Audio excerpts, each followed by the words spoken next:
하나님의 말씀 보시겠습니다. 오늘 우리에게 주신 하나님의 말씀은 누가복음 13장 31절부터 35절까지의 말씀입니다. 누가복음 13장 31절부터 35절의 말씀입니다. 제가 하나님의 말씀을 봉독합니다. 곧 그때에 어떤 바리새인들이 나와서 이르되 나가서 여기를 떠나소서, 헤롯이 당신을 죽이고자 하나이다. 이르시되 너희는 가서 저 여우에게 이르되 오늘과 내일은 내가 귀신을 쫓아내며 병을 고치다가 제3일에는 완전하여 지리라 하라. 그러나 오늘과 내일과 모레는 내가 갈 길을 가야 하리니 선지자가 예루살렘 밖에서는 죽는 법이 없느니라. 예루살렘아 예루살렘아, 선지자들을 죽이고 내게 파송된 자들을 돌로 치는 자여, 암탉이 제 새끼를 날개 아래에 모음같이 내가 너희의 자녀를 모으려 한 일이 몇 번이냐.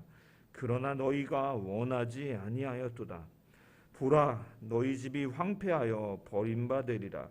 내가 너희에게 이르노니 너희가 주의 이름으로 오시는 이를 찬송하리로다 할 때까지는 나를 보지 못하리라 하시니라. 아멘. 오늘도 말씀을 통한 주의 은혜와 평강이 저와 여러분 가운데 넘치기를 축원합니다. 코로나 확진으로 인해서 2주 만에 여러분들 만나게 되니까 더 반가운 감정이 드는 것 같습니다.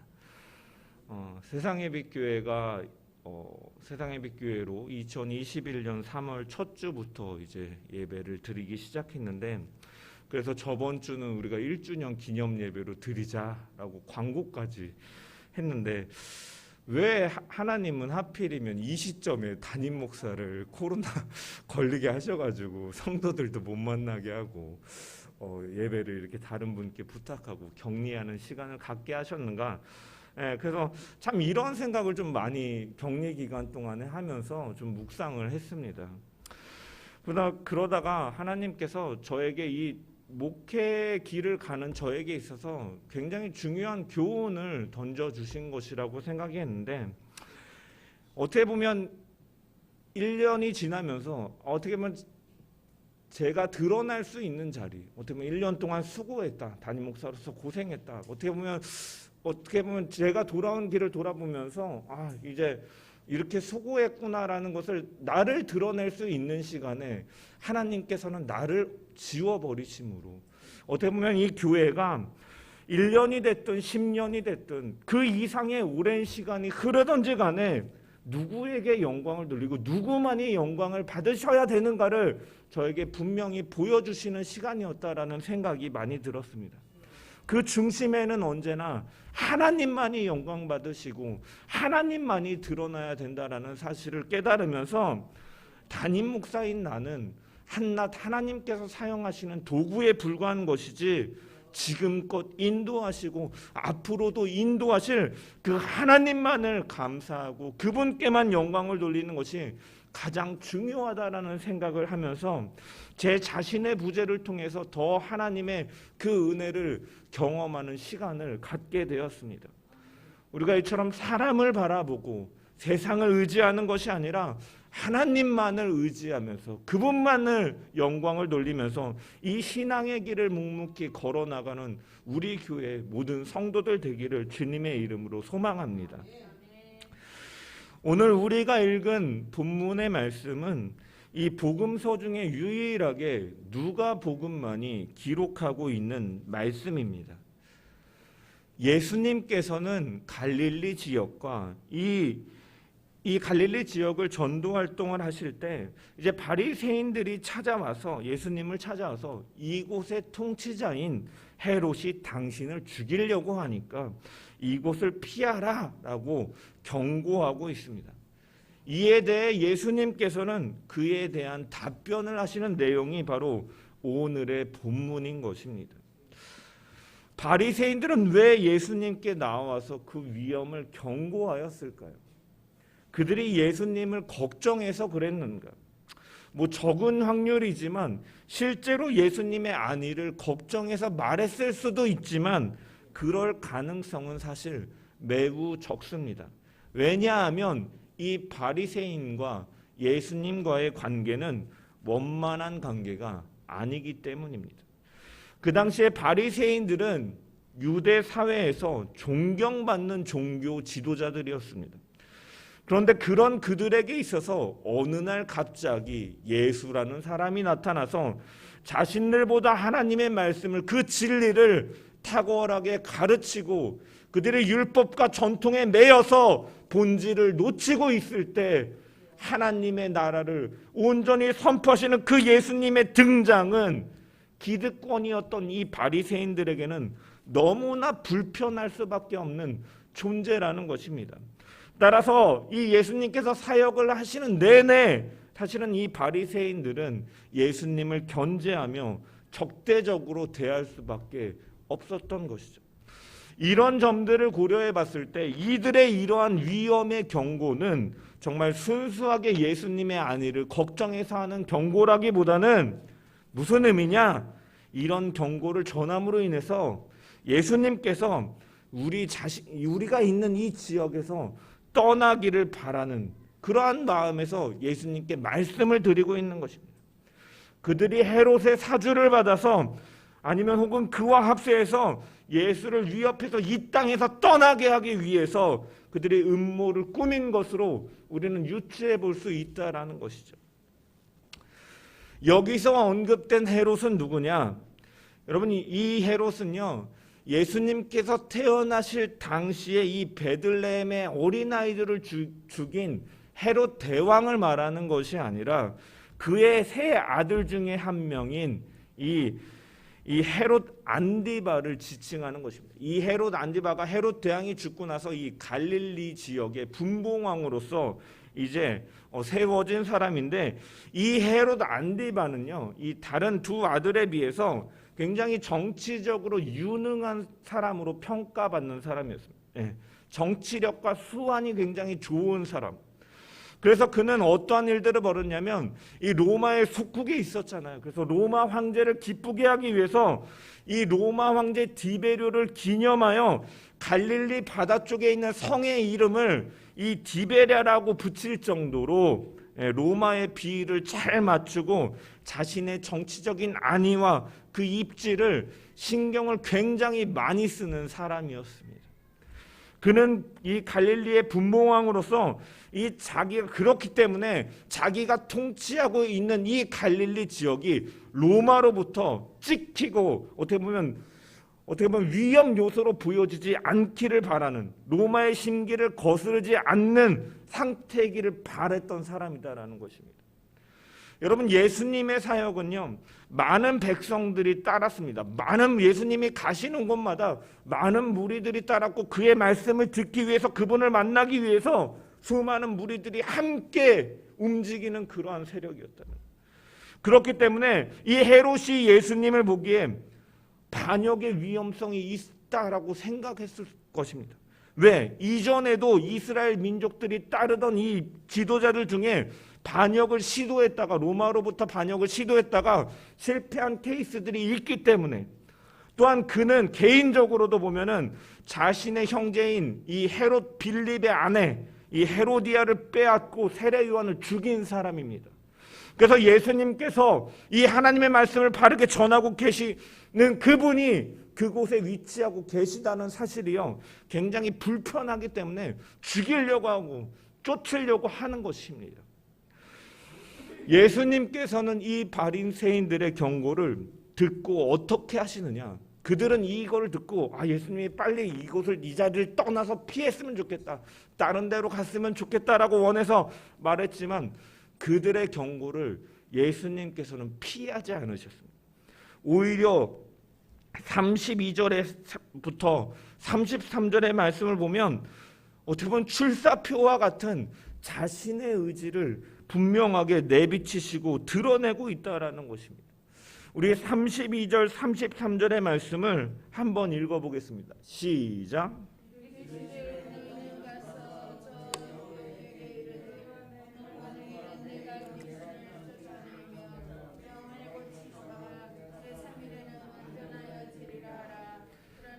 오늘과 내일과 모레는 내가 갈 길을 가야 하리니 선지자가 예루살렘 밖에서는 죽는 법이 없느니라. 아멘. 예수님께서는 이 바리새인들의 경고에 전혀 겁을 먹지 않으셨습니다.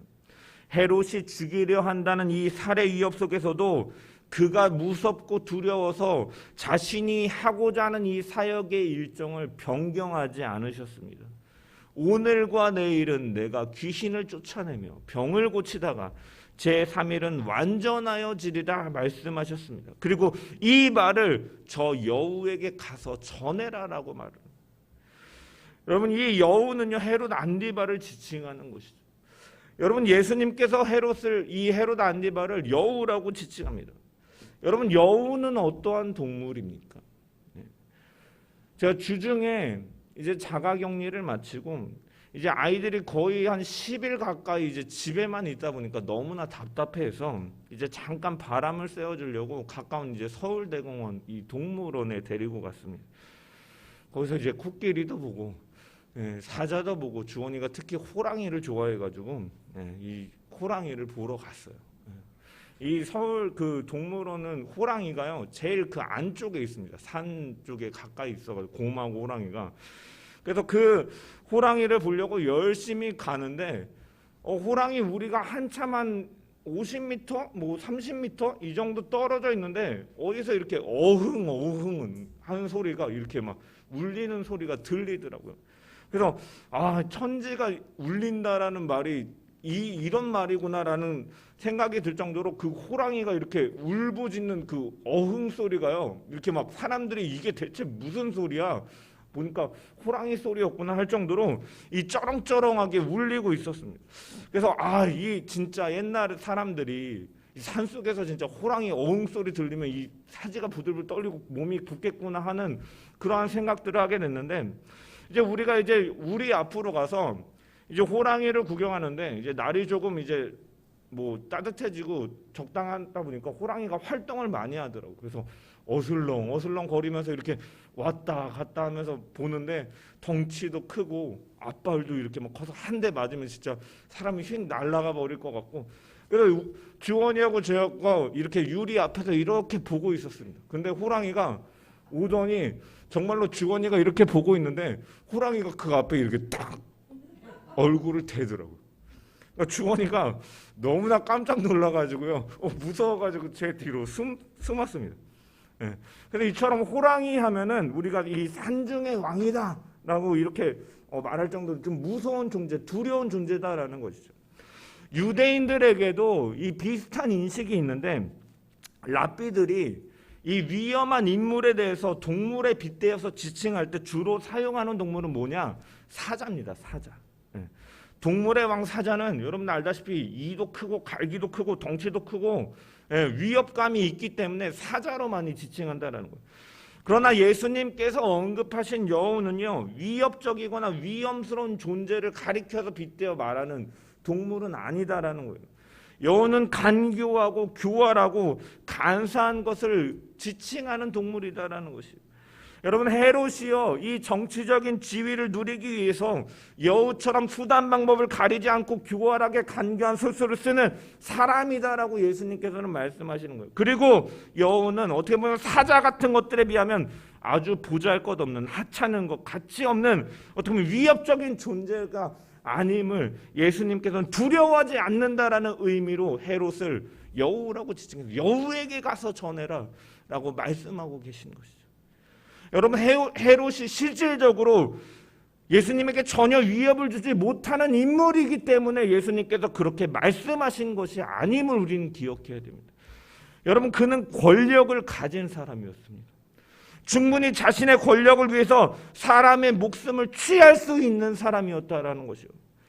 연애를 벌이다가 자신의 딸의 요청에 따라서 아무 죄도 없는 이 세례 요한의 목을 취할 수 있는 사람이었다라는 것입니다. 그럼에도 불구하고 예수님께서는 그의 살해 위협 속에서도 자신의 길을 흔들림 없이 가시려는 그 예수님의 단호하고 결연한 의지가 여기에 담겨 있다는 거예요. 여우에게 가서 전해라. 그가 비록 죽이려고 할지라도 나는 그를 두려워하지 않는다라는 의미가 담겨 있다는 거예요. 이처럼 예수님께서는 우리를 구원하시기 위해서 흔들림 없이 자신의 길을 가셨다라는 것입니다. 사명의 길을 걸어가신 것입니다. 예루살렘에는 무엇이 기다리고 있었습니까? 자신을 기다리는 십자가가 있었음을 주님께서는 알고 계셨습니다. 왜? 전지하신 하나님이시니까 알고 계셨다라는 것이에요. 그럼에도 불구하고 주님은 묵묵히 걸어가셨다라는 것입니다. 마찬가지로 예수를 믿는다라는 것은 예수님께서 가신 그 길을 나도 함께 가는 사람들입니다. 성도는 무엇입니까? 그리스도인은 누구입니까? 바로 예수님을 구주로 믿고 그 예수님을 바라보면서 그 주님의 손을 붙잡고 주님과 친구처럼 동행하며 걸어가는 사람이 바로 성도요 그리스도인입니다. 하나님은 우리를 성도로 부르셨을 때 주님께 그 구원의 사명을 맡기셨던 것과 같이 우리에게도 맡기신 사명이 있다라는 거예요. 그리스도인으로서. 그러므로 우리는 이 주어진 사명, 하나님께서 맡기신 사명을 성취할 때까지 우리는 묵묵히 그 길을 걸어가신 예수님과 같이 우리도 그 사명을 붙들고 가야 된다는 것이. 그 앞에 위협이 있다 할지라도. 여러분, 사단은요 우리를 넘어뜨리기 위해서 늘 미혹하고 유혹합니다. 때로는 협박하기도 하고 회유하게 하려고 합니다. 그러나 분명한 것은 그 위협은 결코 우리 자신을 죽일 수 없는 위협이다라는 것입니다. 우리가 두려워해야 될 존재가 아니다라는 것입니다. 왜? 예수 안에 있는 자들에게는 영원한 생명이 있기 때문에 주님은 이미 십자가에서 그 원수의 머리를 상하게 하셨기 때문에 우리는 이미 주어진 승리를 믿음으로 선언하면서 나아가야 될 뿐인 것입니다. 이 사단의 위협이나 유혹은 여우와 같은 간사함과 교활함에 불과한 것임을 기억하면서 우리는 확신을 가지고 하나님께서 우리에게 성도로서 하나님의 자녀로서 이 땅 가운데 기대하고 살기를 바라시는 하나님을 사랑하고 이웃을 사랑하는 그 하나님의 사명, 하나님의 나라를 이 땅 가운데 이루는 그 사명의 길을 묵묵히 걸어가는 저와 여러분 되기를 소망합니다. 사탄은 환경이나 여건, 사람이나 물질을 동원해서 우리를 넘어뜨리려 하고 위축시키려 하고 협박하려 하고 돌이키게 하려고 하지만 우리는 하나님께서 우리를 지키실 것이다라는 것을, 인도하실 것이다라는 것을 믿으면서 우리는 묵묵히 그 길을 걸어가야 될 줄 믿습니다. 그러므로 우리는 그 위협 앞에 세상 가운데 살면서 그 위협이 무엇인지 두려워하면서 살아가는 것이 아니라 우리에게 주어진 사명이 무엇인지를 계속해서 살펴보면서 세월을 허투루 보내는 것이 아니라 하나님이 나를 왜 이 세상에 보내셨는가? 하나님이 나를 왜 이 가정에 보내셨는가? 하나님이 나를 왜 이 직장에 보내셨는가? 하나님이 나를 왜 이 지역사회, 이 사람들과의 관계 속에서 살게 하셨는가를 생각하면서 그 주어진 사명을 위해 열심히 산다면 하나님께서 끝까지 지키시고 인도하실 것을 우리가 확신해 가지고 묵묵히 사명자로서 걸어가는 저와 여러분 되기를 주님의 이름으로 축원합니다. 예수님께서는 32절에 이제 이렇게 말씀하십니다. 오늘과 내일은 내가 귀신을 쫓아내고 병을 고치다가 제3일에 완전하여지리라 라고 말씀하셨습니다. 여러분, 여기서 오늘과 내일, 제3일, 오늘과 내일, 이 33절에 보면 오늘과 내일과 모레 같은 표현인데, 이것은요 이러한 표현은 상징적인 문학적인 표현인데 뭐냐, 아무리 헤롯이 위협을 하고 방해한다 할지라도 지금 하고 있는 사역을 오늘도 내일도 내일 모레에도 멈추지 않고 쉼없이 계속할 것이다, 현재 진행형으로 계속할 것이다 라는 것을 문학적으로 표현하는 이 표현 의미를 담고 있는 것입니다. 여러분, 예수님께서는 왜 이 땅에 오셨습니까? 누가복음 우리가 살펴봤던 것처럼 4장에서 회당에서 말씀을 읽으실 때 이사야 선지자의 글을 읽으시면서 가난한 자에게 복음을 전하게 하시려고 내게 기름을 부으사 나를 보내사 포로된 자에게 자유를, 눈먼 자에게 다시 보게 함을 전파하며 눌린 자를 자유롭게 하고 주의 은혜를 전파하게 하려 하심이라 하였더라 라고 말씀하신 것과 같이, 자신을 계시하신 것과 같이 이 땅에서 어둠을 물리치고 병든 자를 고치시고 가르치시고 고치시고 전파하시는 이 선포하시는 사역을 멈춤 없이 계속 하실 것이다 라고 말씀하고 있다라는 것입니다. 이처럼 예수님께서는 사명을 따라 사시면서 자신이 현재 해야 될 일에 대해서 분명히 알고 계셨다라는 거예요. 오늘도 내일도 모레도 내가 해야 될 것들에 대해서 분명히 알고 따라서 가시는 것입니다. 하나님의 시간에 자신의 삶을 맞추고 들여서 그 사명을 걸어갔다라는 거죠. 마찬가지로 주님의 길을 따르는 자들은 하나님의 시간에 따라 자신들이 해야 될 일을 분명히 알고 순종하며 나아가는 자들이 되어야 됩니다. 여러분, 첫째 하울이가 이제 저번 주에 이제 입학을 했습니다. 입학식만 하고요. 그 다음 날부터 코로나 확진이 돼서 이제 온라인으로 이렇게 수업을 듣는데, 이 수업을 이제 듣는 것을 이제 옆에서 지켜보니까 이제 40분 수업을 하고 10분 쉬고, 40분 수업을 하고 10분 쉬고, 40분 수업을 하고 10분 쉬고, 점심 먹고 이제 하교하더라고 친구들이. 정해진 시간에 따라서 하루의 일과가 이렇게 돌아가는 것을 보았습니다. 마찬가지로 우리의 인생에도 분명히 하나님께서 맡기신 사명에 따라 해야 될 일들이 있다라는 것이, 하나님께서 우리를 이 세상에 보내신 목적을 어떻게 이룰 수 있을지 깨닫고 그 길을 가면서 오늘 내가 해야 될 일이 무엇인지, 내일 내가 무엇을 해야 하는지 우리는 분명히 알고 분별하며 그 뜻에 순종하면서 살아가야 된다는 거죠. 하나님은 어떻게 하면 영화롭게 더 할 수, 어떻게 하나님께 더 영광을 돌리며 살기 위해서 오늘 나는 이 시간에 이 사람을 만나는 자리에서 이 일을 하는 동안에 어떻게 하나님을 영화롭게 하고 하나님을 사랑하고 이웃의 사랑을 실천할 수 있을까를 고민하면서 그 뜻을 분명히 오늘의 시간도 허투루 보내지 아니하고 그 사명 가운데 자신을 충성되이 순종함으로 걸어가는 것이 우리의 삶 가운데 분명히 필요하다라는 것이, 우리 어르신들이 계시지만 성경은 우리의 인생을, 우리의 연수가 70이요 강건하면 80이라 말하고 있어요. 이것은 무엇입니까? 우리의 인생은 분명히 한정적이고 유한한 시간임을 드러내고 있다는 것이죠.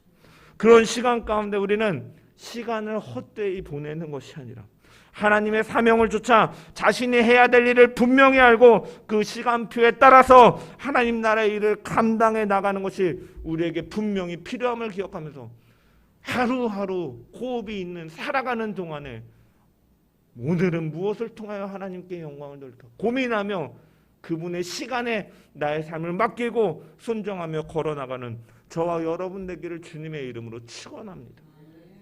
그렇게 살아갈 때 한 명의 만남도 허투루 보내지 않을 수가 있고 모든 사람을 하나님의 마음으로 사랑할 수가 있고 사랑으로 섬기며 하나님 사랑을 나타내며 살아갈 수 있는 줄 믿습니다.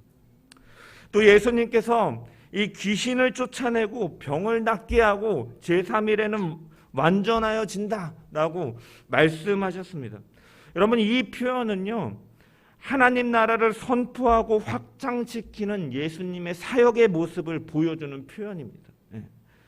그리고 제3일에 완전하여 지리라라는 이 동사는 현재형으로 헬라어가 기록되어 있는데, 이 현재형으로 기록되어 있다는 것은 뭐냐면 곧 있을 미래에 일어날 이 미래적인 의미를 갖고 있는 동사의 형태예요.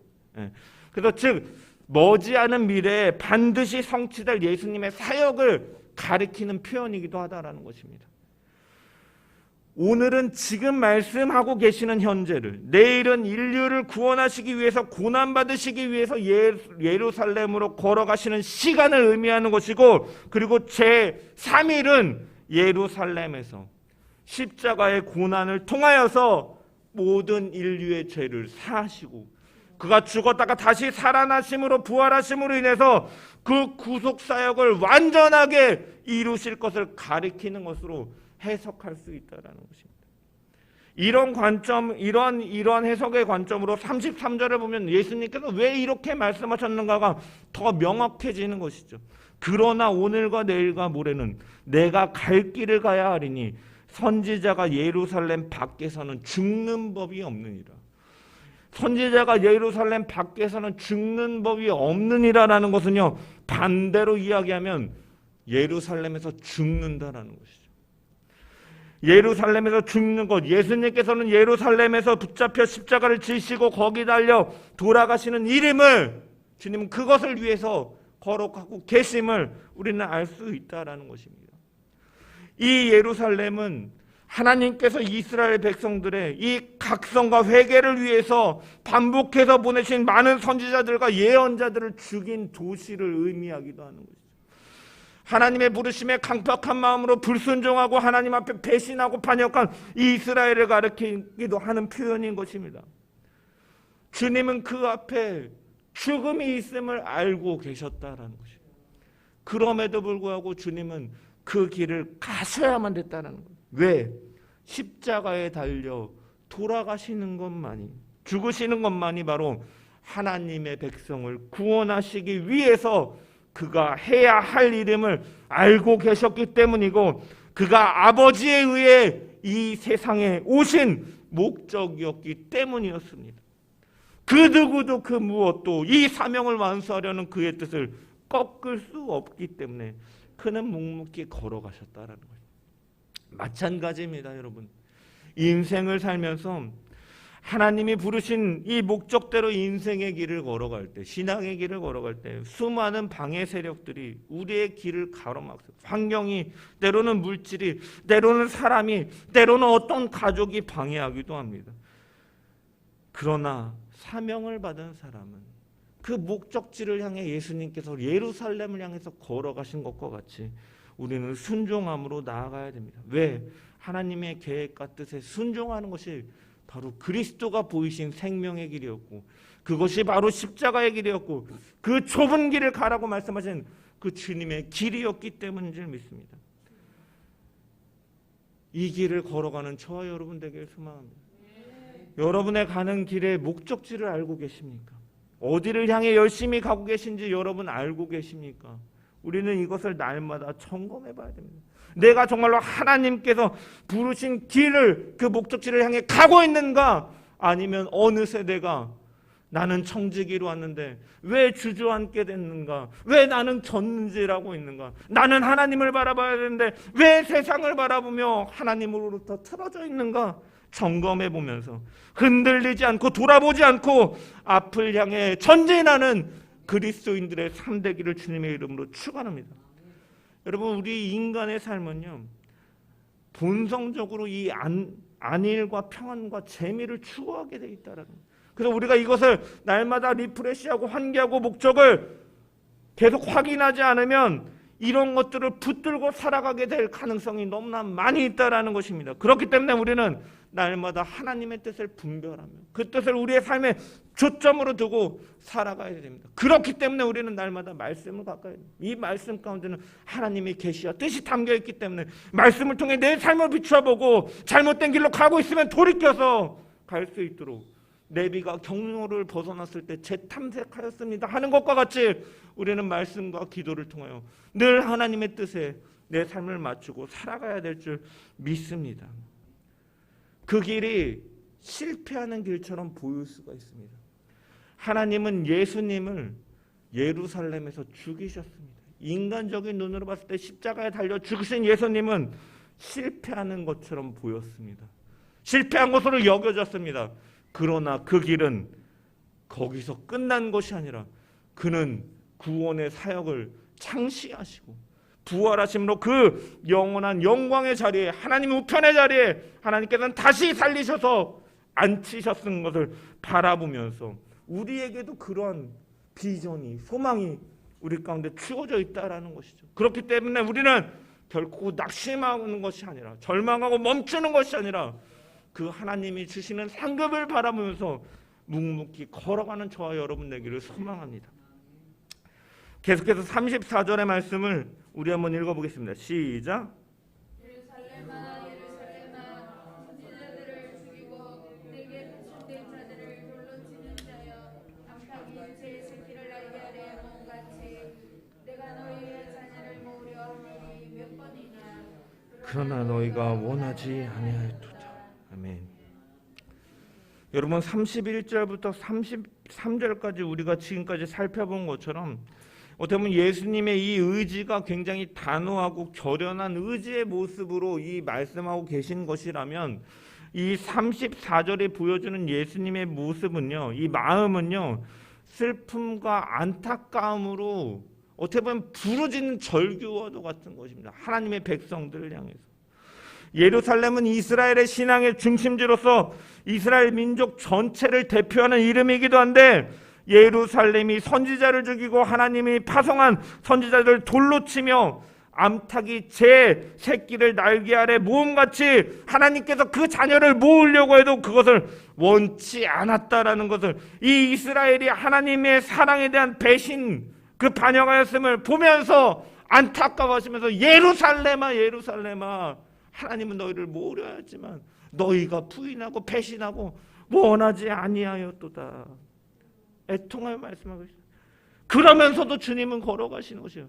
그렇기 때문에 이 34절과 35절은요, 니네가 원하지 않아, 이제 내가 죽고 나서 다시 올 때 너희를 심판하러 통쾌하게 말씀하시는 것이 아니라 애통해 하시면서 사랑하시면서 그 반역과 배신 때문에 너희가 배신하였지만 그런 너희를 위하여 내가 왔다.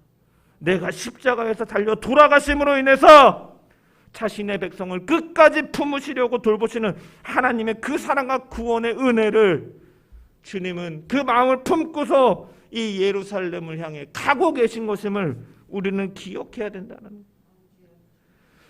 여러분, 주님은 우리를 이렇게 사랑하셔서 우리를 주의 자녀로 삼으신 것입니다. 세상을 향해서, 세상은 암탉이 새끼를 날개 아래 품으려고 했지만 부인하는 것과 같이 하나님의 사랑을 부인해요. 예수 그리스도를 부인합니다. 허구의 인물 아니냐.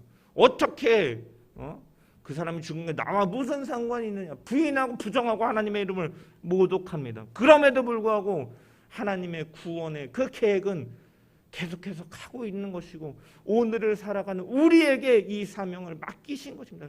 왜 우리를 교회로 부르셨습니까? 하나님의 복음을 전하게 하시려고, 하나님의 사랑을 나타내게 하시려고 우리를 주의 이름으로 모이게 하시고 예배케 하시고 섬기게 하신 것인 줄 믿으시길 바랍니다. 그렇다면 우리는 주님의 마음을 품어야 된다는 거죠. 세상이 교회를 바라보는 시선이 냉담하고 박해하고 때로는 조롱하고 어떻게 보면 협박하여도 우리는 주님께서 이 예루살렘을 바라보면서 안타까워하시면서도 그들을 위해서 십자가를 지기 위해서 걸어가신 것과 같이 우리는 그 주님의 마음을 품고 세상을 대하며 주님의 사랑과 주님의 복음을 전하며 살아가야 될 줄 믿습니다. 그 이스라엘 백성들을 사랑하셨기에 예루살렘이 그렇게 멸망하지 않기를 바라서 주님은 사람들에게 천국 복음을 전하시고 회개를 촉구하면서 이 길을 걸어가셨고 마지막에 그는 십자가의 사랑으로 완성하셨으며 십자가의 복음이 예루살렘에서부터 시작해서 우리에게까지 이르게 된 것을 기억하면서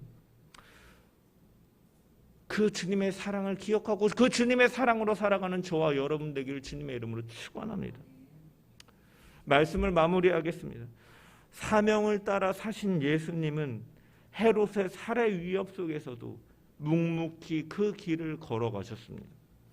예루살렘에서 그 십자가가 자신을 기다리고 있고 그곳에서 모진 형벌과 십자가에 달려 돌아가실 것임을 알고 있음에도 불구하고 그분은 하나님께서 자신에게 기대하시고 원하시는 바를 알고 계셨기 때문에 분명한 목적을 가지고 순종함으로 묵묵히 그 길을 걸어가셨습니다. 영혼 구원을 위해서 십자가를 길을 가는 것, 이것이 바로 예수님께서 걸어가신 길이고 주님의 제자들이 따른 길이며 우리들도 가야 될 길인 줄 믿습니다. 주님 다시 오시는 그날까지 우리는 우리를 사랑하셔서 이 만인들의 죄로 인하여 십자가를 지시고 죽으신 예수 그리스도, 그리고 영원한 생명 부활의 첫 열매로 오신 예수 그리스도, 그리고 다시 오셔서 심판주로 오실 이 예수 그리스도를 전하면서 살아가야 될 줄 믿습니다. 그 길이 비록 험하고 또 세상에서 환영받지 못한다 할지라도 주님께서 그것을 위협으로 여기지 아니하시고 묵묵히 걸어가셨던 것 같이 순종함으로 하나님의 시간에 내 삶을 드리고 순종함으로 경외함으로 살아가는 저와 여러분 되길 주님의 이름으로 축원합니다. 하나님이 세상을 이처럼 사랑하사 독생자를 주셨으니 이는 그를 믿는 자마다 멸망치 않고 영생을 얻게 하려 하심이라. 영생의 소망으로 오신 그 주님을 왜 보내셨습니까? 사랑하여 보내셨다라고요. 마찬가지로 우리도 그 사랑을 입은 자고 그 사랑을 우리가 가진 자로서 그 사랑을 전하면서 살아가는 저와 여러분 되길 주님의 이름으로 축원합니다.